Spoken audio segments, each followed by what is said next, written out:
Hello spiritual warriors, welcome to a field guided spiritual warfare video blog. I am Reverend Michael Norton and I am broadcasting from the M16 bunker today. Today we have a great topic on paranormal investigation. We're going to take a look at a paranormal show, The Dead Files. You know, it's one of my favorite, that and the Ghost Adventures, man. This stuff is loaded with good stuff. And probably not in the way you thought. But I'm going to come at it from a Christian perspective and tell you what's wrong with this stuff. Because this one today was just loaded with, I can't believe they put this information out. They're giving it away to us. They're just putting it in our lap. So this was the Dead Files episode, The Lady in Black. And this came out last Friday night, July 20th, 2018 on the Travel Channel. What's interesting about this episode is it's about a paranormal investigator that is in trouble with spiritual attachments they brought home from defiled locations. And they can't solve their own problem. Okay. I won't ponder too much on that. I'll let the story tell itself. Let's look at these clips right now and just to break into what's going on with the Dead Files and what's going on with the situation, and we will expand and pontificate from this. Here we go. We'll let it roll. Kelly, it sounds like you got a pretty bad situation here. Tell me what's happening. We're being physically attacked in the house. Our health is declining. We are desperate. We need you and Amy to help us. You have to wait a minute. Take this. Come on. I'm sorry. Don't be sorry. You okay to go on? Yes. All right, so Kelly, who lives in the house? This is me, my husband Mike, and our youngest son Chris, who's 29. Is everybody in the house being affected? I think I'm getting the brunt of the physical attacks, but I think Chris is getting mentally affected. What do you mean? I've watched Chris's personality change since we've been here. Usually he's very pleasant, but sometimes he just gets very angry. Do me a favor, give me a rundown on what you guys are experiencing. We're hearing disembodied voices, shadow figures, and apparitions. We're being physically attacked, and our health is declining. I got to address the 800-pound gorilla in the room. You guys are paranormal investigators. Yeah. Why can't you fix this? Every time we try, it just gets worse. Okay. It's like a doctor getting sick and not being able to heal himself. Okay, well, this scene is some pretty intense emotional stuff here. I'm not here to dwell on this individual's pain. However, I do want to point out this was a self-inflicted wound. And if you watch this episode, I didn't put the whole thing on there. I guess when Amy's husband comes to the house to clear the house of any items and stuff that give away any spirituality, this woman had a cross on her wall, signifying that she was probably Christian. Not, you know, to what extent? Was she full Christian? Was she just having the cross up there? I mean, paranormal people believe there's like this coexistence thing where Buddha and Jesus are all one and the same, which gets them in trouble too. But if we're leaning on she was a Christian and she had a cross on the wall, okay, why didn't Jesus protect her? Okay, we're gonna get some little bit deeper theology here. We are not allowed to go talk to the dead as Christians. We have authority over demonic if we're attacked. If we're attacked, we don't go start a bar fight. We don't barge in and do something. But however, we do not talk to the dead. God forbids necromancy. This includes EVPs, electronic voice formats, people listen to, the digital recorders, Ouija boards, pendulums. They have these voice boxes now. Any way you communicate with the dead is necromancy. Any way. I'm not talking just a Ouija board. It's gotten worse now. You can do a radio's frequency tuning. Now these guys are doing with electronics and stuff, and they do it with Xbox cameras, which I think are skeptical because I work with those. They don't think they're seeing what they think they're seeing. But it makes great TV anyway. You're messing with stuff that's an abomination to God, and he said, do not touch it. Do not. Why isn't God protecting us? Because God already told her through the word, do not touch this stuff. Why are they touching it? I don't get it. I know a lot of Christians that mess with this stuff and they think they're doing people good. And they're not. They're touching to something that we're told to stay out of. It's like mom saying, don't touch the oven. It's hot. And so they walk over and touch the oven. No, ow, it's hot. Start crying. And they'll do it again and again and again. This is paranormal investigation. They're not listening to God the Father. It's extremely hot. Don't touch this stuff. It wasn't meant for you.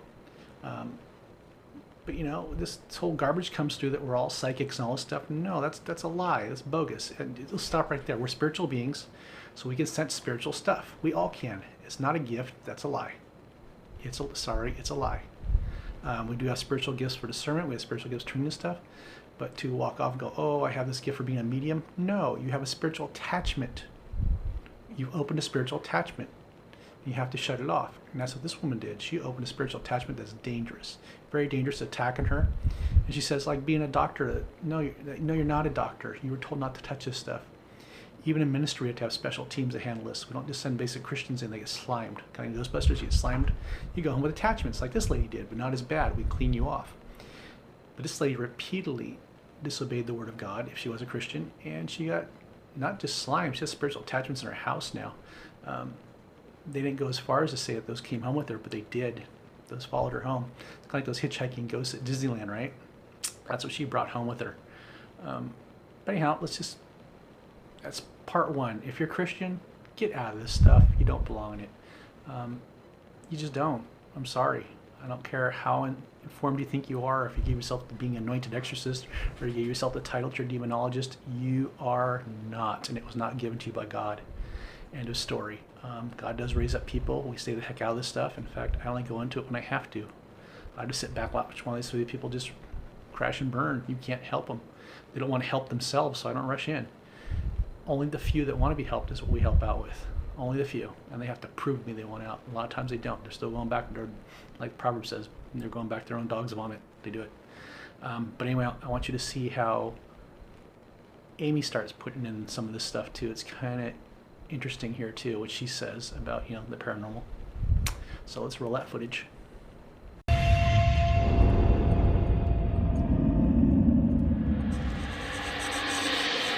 I saw several disturbing things during my walk, but two had me really concerned.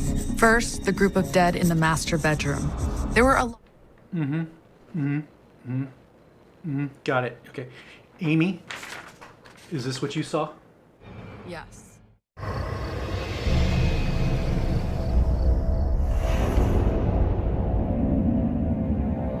Now that Amy and I have completed our investigations, we're ready to reveal our findings to each other and our clients for the first time. So Amy, this is Kelly and this is our husband, Mike. They live here with their adult son, Chris, who's right here in the photo. Now, this is Nikki. This is Kelly's daughter. She lives nearby. Now, these are not our typical clients. Kelly and Mike are professional paranormal investigators. So as you can imagine, things are really bad here if they couldn't fix things themselves. So you've got in the picture here, things are really bad at this house. Even Amy Ellen thought it was kind of wacky that these are paranormal investigators. Their house is bad.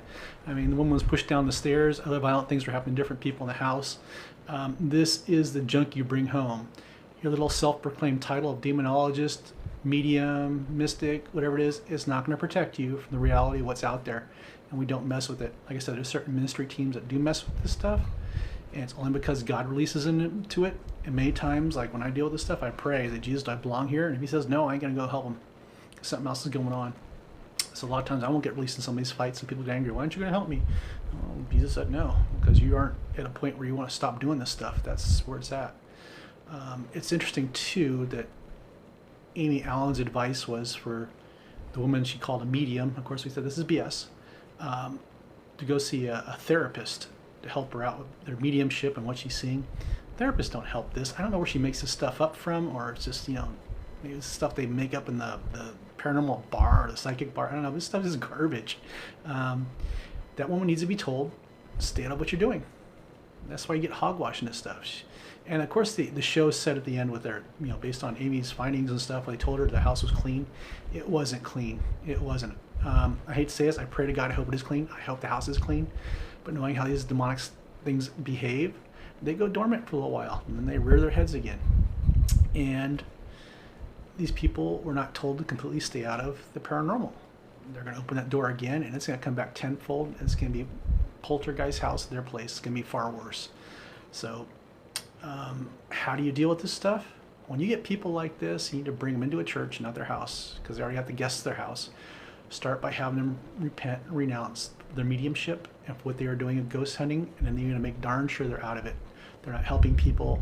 I see so many paranormal people with different attachments. They can't figure out why they have them because they haven't gotten themselves out of it.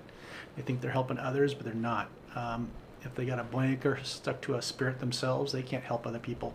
They still have stuff going on inside their house. You can't do this sort of thing. It takes a spiritual team to come in and cleanse the area and remove it and leave, and not take attachments home. I don't take attachments home. I never had this problem. I'm thinking about trying to talk to the dead. I'm just going to evict. And that's what paranormal people don't do. They do not evict. They go and listen, they talk to it, and depending on what their faith background is, they may bring more demons in. You know, some of these people think they're voodoo shaman, and some of these people think they're mediums and can talk to the dead. They're bringing more in. They're opening a door. The new biggest thing right now is to be touched or be possessed and stuff. You don't want these people in your house. They don't get it. They do not get it. I'm sorry. You can be as angry at me as you want, but you don't get it if you're messing with stuff. Don't get it. Churches, what do? You get a hold of people, understand what it's doing. I have my books out. I do have information on this stuff. Again, the Advanced Field Guide's out right now. And the go-to book for hauntings and stuff was Field Guide Spiritual Warfare. There are people out there. I also recommend another book. Only one of the demonologists I can recommend is Kenneth and Farah Deal. They have their book out. I recommend their books on this sort of stuff. But other than that, the place is polluted with garbage. Even deliverance ministers are just off the deep end with some of this stuff. And I see them get cleaned up quite a bit because they don't know what they're tapping into. This is a different level of warfare, very different level. And it's in the Bible, but they just skip over it. Anyhow, I hope this helps you, edutains you, or just, got you out of the hot sun for a day to listen to some crazy guy about spiritual warfare. So that's it from the M16 bunker. If you have any questions, again, feel free to shoot them towards me, and I will try to answer them for you. God bless, my friends, and have a wonderful day, and stay safe, and stay out of the paranormal.